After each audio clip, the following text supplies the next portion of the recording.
હવે ગૌણ સેવા પસંદગી મંડળે આ સૂચનામાં એવું લખી દીધું છે કે તમને પેપર નહીં મળે. શા માટે ભાઈ નહીં મળે? અને બહુ પાકસાફ છો, ઈમાનદાર છો, બહુ ક્લિષ્ટ રીતે સારી તપાસ કરી છે, મૂલ્યાંકન કર્યું છે, તો વિદ્યાર્થીને પેપર આપો ને ભાઈ. જીપીએસસી આપે છે, તમે જીપીએસસી નું દ્રષ્ટાંત લઈને વાત કરો છો ગૌણ સેવા, તો જીપીએસસી જો મુખ્ય પરીક્ષાના પેપર આપી શકતી હોય, રીચેકિંગ, રીએસેસમેન્ટ બધું જ કરી શકતી હોય, તો ગૌણ સેવા શા માટે ન કરી શકે ભાઈ? એટલે તમારે ગૌણ સેવા એટલે ગૌણ સેવાને જીપીએસસી નું દ્રષ્ટાંત લઈને વાત કરી, તો જીપીએસસી તો ઘણી બધી પરીક્ષા એવી લે છે કે જેમાં પ્રિલિમ છે, ક્લાસ 1 2 ની TDO, GPSC assistant professor, GPSC ની સુપર ક્લાસ 1 ની કેડર, હમણાં જ લેવાયેલી જીપીસીબી એટલે કે પોલ્યુશન કંટ્રોલ બોર્ડની પરીક્ષા, આ બધી જ પરીક્ષામાં પ્રિલિમ અને પ્લસ ઇન્ટરવ્યુ જ છે. તેમાં તો મુખ્ય પરીક્ષા છે જ નહીં. એટલે શું જીપીએસસી ગાંડી છે? રાજ ચાલી રહ્યું છે અને અધિકારીઓ પોતાના મનસ્વી, પોતાના મનગળત અને મન ફાવે એવા નિયમો ગુજરાતની સ્પર્ધાત્મક પરીક્ષામાં એ થોપી બેસાડી રહ્યા છે. એવો જ એક દાખલો આજથી 2 દિવસ પહેલા જાહેર થયેલી રેવન્યુ તલાટીમાં જોવા મળી રહ્યો છે. જેમાં જોવા જઈએ તો સ્પષ્ટપણે એવું લાગે કે આ ગોઠવણ.com છે. એ કૌભાંડ કરવાની નવી મોડસ ઓપરેન્ડી એ ગૌણ સેવા લાવી છે. અને આ જે મોડસ ઓપરેન્ડી છે એમાં છેવાડાનો વ્યક્તિ એ હંમેશા છેવાડે જ રહે, આ એ પ્રકારની સિસ્ટમ એ સેટ કરવામાં આવેલી છે. અને એના જ ભાગરૂપે આજથી 2 દિવસ પહેલા મહેસૂલ વિભાગ અંતર્ગત રેવન્યુ તલાટીની ભરતી જાહેર કરવામાં આવી અને એ ભરતી અંતર્ગત જે સિલેબસ છે એ સિલેબસની અંદર ધરખમ મોટો ફેરફાર કરવામાં આવ્યો. મહેસૂલ તલાટી એટલે કે 1900 ગ્રેડ પેરી નોકરી અને 1900 ગ્રેડ પેરી નોકરીમાં જીપીએસસી જેવો સિલેબસ એ લાવવામાં આવ્યો છે. પ્રિલિમ પણ લેવાની છે, મુખ્ય પરીક્ષા પણ લેવાની છે. એમાં પણ ગુજરાતીનું પેપર, અંગ્રેજીનું પેપર, સામાન્ય અભ્યાસનું 150 માર્કનું પેપર, એ રીતે આ સિલેબસ એ સેટ કરવામાં આવ્યો છે. આ જે સિલેબસ છે એ સિલેબસ જોવા જઈએ તો આનાથી પણ ગૌણ સેવાની જ higher grade pay 4200-4400 grade penny ભરતી, જેમાં ભૂસ્તરશાસ્ત્રી, મદદનીશ ઇજનેર સિવિલ, નાયબ ચીટનીસ કે પછી અન્ય ડિપાર્ટમેન્ટમાં આવતી હાઈકોર્ટ ડીવાયએસઓ, પીએસઆઈ, એસએસસી એટલે કે કેન્દ્ર સરકારની સીજીએલ, આ એવી ભરતીઓ છે કે જે 4200-4400 ગ્રેડ પે સુધી છે, જેનો પગાર 50,000 કરતા પણ વધારે છે. તો એમાં પણ સિંગલ પરીક્ષા લેવામાં આવે છે, એને એ પણ એમસીક્યુ બેઝ લેવામાં આવે છે. જ્યારે મહેસૂલ તલાટીની અંદર હવે પ્રિલિમ પણ લેવાની છે અને મુખ્ય પરીક્ષા પણ લેવાની છે. મોટાભાગની જીપીએસસી ની પરીક્ષા હોય તો એમાં અંગ્રેજી ક્વોલિફાઈંગ હોય, તો આમાં તો મેન્ડેટરી એટલે કે ફરજિયાત કરી નાખ્યું છે કે તમારે અંગ્રેજીનું પેપર આપવાનું, એ પણ ફરજિયાત રીતે આપવાનું. એટલે જીપીએસસી જેવી પરીક્ષા, અને હું તમને એ પણ કહું, જો જીપીએસસી નું જ એક્ઝામ્પલ લેવું હોય તો, કારણ કે ભરતી બોર્ડના અધ્યક્ષ એમ કહે છે કે અમે જીપીએસસી જેવી પેટર્ન બનાવવા જઈ રહ્યા છે, તો જીપીએસસીમાં સુપર ક્લાસ 1 ની કેડર અને એમાં પણ પ્રિલિમ અને મેન્સ જ લેવામાં આવે છે. પ્રિલિમ અને ઇન્ટરવ્યુ જ લેવામાં આવે છે, એમાં પણ મેન્સ લેવામાં નથી આવતી. હમણાં જ થોડા સમય પહેલા લેવાયેલી class 1 TDO, tribal development officer, GPSC class 1 2 માં ટ્રાઇબલ ડેવલપમેન્ટ ઓફિસરની ભરતી હમણાં 1 મહિના પહેલા જ લેવાની, તો એમાં પણ પ્રિલિમ અને ઇન્ટરવ્યુ 2 તબક્કા હતા.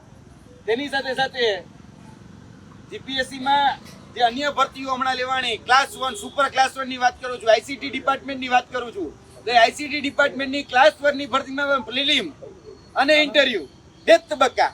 તો શું જીપીએસસી ને એવું નહીં લાગ્યું હોય કે આપણે મૌલિકતા તપાસવી છે, આપણે મૂલ્યાંકન સારી રીતે થઈ શકે એટલે મુખ્ય પરીક્ષા રાખવી જોઈએ? તો જીપીએસસી ને એવું નથી લાગતું, પણ ગૌણ સેવાને એવું લાગે છે કે આપણે મુખ્ય પરીક્ષા લેવી જોઈએ. અને આ મુખ્ય પરીક્ષા જે છે એ અન્ય જે ડિપાર્ટમેન્ટ છે, પંચાયત હોય કે પછી બીજા અન્ય ડિપાર્ટમેન્ટ જે પરીક્ષા કન્ડક્ટ કરતી જે સંસ્થાઓ છે એમાં નથી, પણ ગૌણ સેવા હવે આ મુખ્ય પરીક્ષા નામનું નવું ગતકડું એ લાવી છે. અને ખાસ કરીને આજે એના સંદર્ભે અને દ્રષ્ટાંત આપી મારે મુખ્ય પરીક્ષા અને મૌલિકતા ના નામે જે બ્લન્ડર ચાલે છે એ પણ આધાર પુરાવા સાથે મૂકવું છે. આપણે બધા જ જાણીએ છીએ કે જીપીએસસી જે છે એ જીપીએસસી મુખ્ય પરીક્ષા લે છે ક્લાસ 1 2 માટે, એડમિનિસ્ટ્રેટિવ લાઇનની જે પોસ્ટ છે એના માટે. તો જે મુખ્ય પરીક્ષા લે છે તો એની અંદર પણ મૌલિકતા અને મૂલ્યાંકનના નામે વિદ્યાર્થીઓને છેતરવામાં આવે છે અને જે મૂળતઃ જે પ્રશ્ન હોય એ પ્રશ્નનો જવાબ કે લખેલો જ ન હોય અને પ્રશ્નના સંદર્ભમાં કોઈ વાત જ કરવામાં ન આવી હોય, એટલે કે જવાબમાં એનો શુદ્ધ કે ઉલ્લેખ ન હોય છતાં પણ એમાં માર્ક આપવામાં આવે છે. અને આ રીતે જોવા જઈએ તો જીપીએસસી ની અંદર હમણાં જ જે ડીવાયએસઓ ની પરીક્ષા હતી એ ડીવાયએસઓ ની અંદર આ જે પેપર છે એ પેપરમાં પ્રશ્ન 10 માર્કનો હોય અને પ્રશ્ન પૂછવામાં આવ્યો હતો કે ભારતના સંવિધાનમાં એક સાઈડમાં બંધારણીય સુધારાને કારણે ભારતની લોકશાહી મજબૂત થવા માટે વધારે બળ મળેલ છે, ચર્ચા કરો. આ એક સાઈડમાં બંધારણીય સુધારા વિશે પ્રશ્ન પૂછવામાં આવ્યો હોય, ઉમેદવારે 51માં બંધારણીય સુધારાનો જવાબ આપ્યો હોય અથવા તો બંધારણીય સુધારાનો જવાબ જ ન આપ્યો હોય તો પણ આ ઉમેદવારને 6.5 માર્ક મળે છે, 6.5 અને 10 માંથી 6.5. અને જે વ્યક્તિએ સાચો જવાબ લખ્યો છે, જેને એક સાઈડમાં બંધારણીય સુધારા વિશે વિસ્તૃત ચર્ચા કરી છે, એને પાછા 0 માર્ક આપ્યા એવાય દાખલા છે. એટલે મૌલિકતાના નામે જોવા જઈએ તો બ્લન્ડર એ ચાલે છે. અને આવું એક એક્ઝામ્પલ ઘણી બધી ભરતીઓમાં આપી શકાય એમ છે. ડીવાયએસઓમાં આપી શકાય, એસટીએમાં આપી શકાય, ડીવાયએસઓની પરીક્ષામાં પણ આપી શકાય કે ડીવાયએસપી કે કલેક્ટરની જે ભરતી ક્લાસ 1 to કેડરમાં થાય છે એમાં પણ આ દ્રષ્ટાંત આપી શકાય છે. એટલે આ જે મૌલિકતાના નામે જે વિદ્યાર્થીઓના ભવિષ્ય સાથે ચેડા કરવા અને વિદ્યાર્થીઓના છેવાડાના વ્યક્તિને પણ છેવાડે રાખવો એનું સુનિયોજિત ષડયંત્ર એટલે ગૌણ સેવા પસંદગી મંડળની મહેસૂલ તલાટીની ભરતી. અમે આ પ્રેસ કોન્ફરન્સના માધ્યમથી સરકારશ્રીને અપીલ કરીએ છીએ કે તાત્કાલિક ધોરણે જે મહેસૂલ તલાટીનો જે સિલેબસ જાહેર કરવામાં આવ્યો છે એમાંથી મુખ્ય પરીક્ષા સદંતર રીતે નાબૂદ કરવામાં આવે અને જે રીતે અન્ય કેડરોની જે ભરતી થાય છે, ગૌણ સેવા પસંદગી મંડળ જે રીતે ભરતી કરે છે કે ભાઈ પ્રિલિમ પરીક્ષા, તો પ્રિલિમ પરીક્ષાના આધારે પણ આનું મૂલ્યાંકન થઈ શકે એમ છે. બાકી જીપીએસસી માં મૂળ જે લોકો અત્યારે જાતિવાદની વાત કરી રહ્યા છે તો જોવા જઈએ તો જીપીએસસી ની અંદર જાતિવાદના પ્રશ્ન એ મારા મત મુજબ અસ્થાને છે. જાતિવાદ કહી શકાય જીપીએસસી માં જો મૂળ સમસ્યા કે મૂળ પ્રશ્ન જો કોઈ હોય તો એ મૂલ્યાંકનનો છે. મૂળ જો પ્રશ્ન કોઈ હોય તો એ નીતિ પોલિસી આપણે જે તૈયાર કરી જે સિસ્ટમ છે એનો છે. જીપીએસસી માં કોઈ વ્યક્તિ સામે અમને વાંધો છે જ નહીં. જીપીએસસી માં અમને વાંધો વ્યવસ્થાથી છે. જીપીએસસી માં વાંધો અમને કોઈને 5 માર્ક ઇન્ટરવ્યુમાં આપે છે અને કોઈને 95 માર્ક આપે છે. જે ગેપ છે ને એ ગેપિંગ કાંઠી વાંધો છે અમને. એટલે જીપીએસસી માં આ જે મૂળ જે પ્રશ્ન છે એ ગેપિંગ કાંડનો છે. મૂળ વ્યક્તિ સામે કોઈ વાંધો નથી, મૂળ વ્યવસ્થા સામે વાંધો છે, મૂળ નીતિ સામે વાંધો છે. અને જે વ્યક્તિને તમે ઓલરેડી કઈ કહી શકાય કે જે મુખ્ય પરીક્ષા હોય એમાં મિસબિહેવિયર કરવાને કારણે તમે એને ડિબાટ કરતા હોય અને ઇન્ટરવ્યુમાં તમે જીપીએસસી ના ઇતિહાસના સૌથી સારા માર્ક 92 માર્ક આપતા હોય ત્યાં વાંધો છે. એટલે મૂળ વાંધો એ અમારી સિસ્ટમની સામે છે. હવે વિચારો જીપીએસસી ની અંદર તો 3000 જ પેપર ચેક કરવાના છે, તો ગૌણ સેવા પસંદગી મંડળની આ મહેસૂલ તલાટીની અંદરની પરીક્ષામાં જોવા જઈએ તો 2500 જેવી પોસ્ટ, 2300 જેવી પોસ્ટ, લગભગ 15000 કે 12000 પ્રશ્નપત્ર ચેક કરવાના થાય. તો ભાઈ 2000 જે લોકો સારી રીતે પેપર ચેક નથી કરી શકતા એ 5000 કઈ રીતે કરશે? વાંધો અમને આ વ્યવસ્થા સામે છે. અને જીપીએસસી આરટીઆઈ ના માધ્યમથી આ પેપરો આપે છે.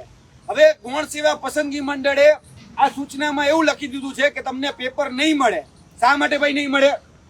અને બહુ પાકસાપ છો, ઈમાનદાર છો, બહુ ક્લિષ્ટ રીતે સારી તપાસ કરી છે, મૂલ્યાંકન કર્યું છે, તો વિદ્યાર્થીને પેપર આપો ને ભાઈ.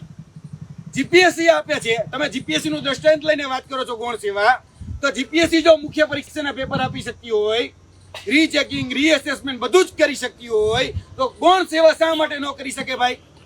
એટલે તમારે ગૌણ સેવા એટલે ગૌણ સેવાને જીપીએસસી નું દ્રષ્ટાંત લઈને વાત કરી તો જીપીએસસી તો ઘણી બધી પરીક્ષા એવી લે છે કે જેમાં પ્રિલિમ છે, ક્લાસ 1 to ની TDO, GPSC assistant professor, GPSC ની સુપર ક્લાસ 1 ની કેડર, હમણાં જ લેવાયેલી જીપીસીબી એટલે કે પોલ્યુશન કંટ્રોલ બોર્ડની પરીક્ષા, આ બધી જ પરીક્ષામાં પ્રિલિમ અને પ્લસ ઇન્ટરવ્યુ છે.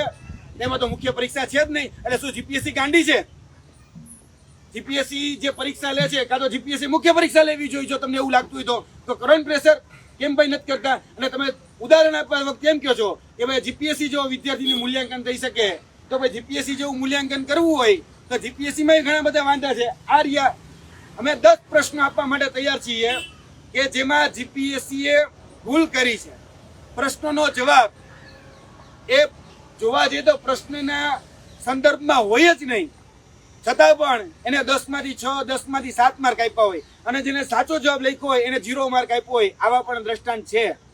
તો ભાઈ આજે મેં વાત કરીએ કે જીપીએસસીમાં વાંધો એ અમને એ સિસ્ટમ સામે છે, વ્યવસ્થા સામે છે, ગેપિંગ કાંડ સામે છે. પેનલ જે સિસ્ટમ બેસે છે જીપીએસસીની ઇન્ટરવ્યુની, એમાં કોચિંગ સંસ્થાના જે લોકોને બેસાડવામાં આવે છે, એટલે કે જે એજ્યુકેટર છે એ લોકોને બેસાડવામાં આવે છે, ત્યાં વાંધો છે. જે પહેલા ક્લાસમાં સમજાવી દે છે કે અમે તમને શું પૂછવાના છીએ, અને પછી ઇન્ટરવ્યુ પેનલમાં એ લોકો આવીને બેસે છે, ત્યાં વાંધો છે. અમને બીજો કોઈ વાંધો નથી. તમે સારા તજજ્ઞોને બેસાડો, સારા ઉંમરલાયક વ્યક્તિને બેસાડો, સારા અનુભવીને બેસાડો, પણ જે કોચિંગ સંસ્થામાં ક્યાંક ને ક્યાંક કોચિંગ આપે છે એવા વ્યક્તિને તો ન બેસાડો. તમે આમ ખુલ્લામાં આવી અને કોચિંગ સંસ્થાનો વિરોધ કરો છો, પછી એ જ કોચિંગ સંસ્થાના જે તજજ્ઞો કે કહેવાતા તજજ્ઞો છે એને આવીને તમે ઇન્ટરવ્યુની પાસે લેવડાવો છો. એટલે આ દોગલી નીતિ નહીં ચાલે. એટલે જીપીએસસીમાં વાંધો પેનલિસ્ટ સામે છે, જીપીએસસીમાં વાંધો ઇન્ટરવ્યુના માર્કની જે ગેપિંગ સિસ્ટમ, ગેપિંગ કાંડ છે ત્યાં છે. વ્યક્તિ સામે વાંધો જ નથી, વ્યવસ્થા સામે વાંધો છે. અને હવે આ જે મહેસૂલ તલાટીનો જે સિલેબસ છે એ સિલેબસ બદલાવવામાં આવે. આવનાર દિવસોમાં અમે મહેસૂલ વિભાગના મંત્રી આદરણીય ભૂપેન્દ્રભાઈ પટેલ એમને પણ તમામ વિદ્યાર્થીઓ સાથે લઈને લખવાના છીએ. અમે જીએડી એટલે કે સામાન્ય વહીવટ વિભાગ આ જે નીતિ વિષયક નિર્ણયોમાં જે નિયમ બનાવે છે એને પણ કહેવાના છીએ, અને ગૌણ સેવા પસંદગી મંડળ જે પરીક્ષા લે છે એને પણ કહેવાના છીએ કે તાત્કાલિક ધોરણે આ નિયમોમાં બદલાવ કરવામાં આવે. નહીતર આવનાર દિવસોની અંદર ગાંધીનગરમાં એક મોટું આંદોલન થવા જઈ રહ્યું છે, અને એ આંદોલન અમારે મજબૂર વશ થઈને કરવું પડશે. કેમ કે જે તમારા મનસ્વી અને મન ફાવે મનગળત નિયમો છે એ જરા પણ અમે ચલાવી નહીં લઈએ. એટલે આવનાર દિવસોમાં આ નિયમોની અંદર બદલાવ આવે, અને મૂલ્યાંકનના નામે કે મૌલિકતાના નામે બ્લન્ડરો જે ચાલે છે જીપીએસસીના હોય કે પછી ગૌણ સેવાના હોય, એ બધા જ બ્લન્ડરો બંધ થાય. અને હમણાં જ ગૌણ સેવાએ ગ્રુપ બી ની તારીખ આપી, તો ભાઈ ગ્રુપ એનું પરિણામ તો હજી બાકી જ છે. તો ગ્રુપ એની અંદર ના ઉમેદવારો ગ્રુપ બીમાં રિપીટર નહોતા, તો એવી કંઈક વ્યવસ્થા ગોઠવવી જોઈતી હતી, પણ એવી વ્યવસ્થા નહીં ગોઠવે. કારણ કે એનાથી એનો કૌભાંડ જે છે એ જતા થઈ જાય એમ છે. કારણ કે કેટલા બધા પેપર ચેક કરે તો પેપરની મૂલ્યાંકન કસોટી એ આપોઆપ થઈ જાય એમ હતી. એટલે આ વિદ્યાર્થીઓના ભવિષ્ય સાથે ચેડા કરવાનું, તરકટ રચવાનું, નાટક, સર્કસ એ બધું બંધ કરવામાં આવે, અને વિદ્યાર્થીઓ જે છે એને ન્યાય કરવામાં આવે એવી મારી માંગણી છે.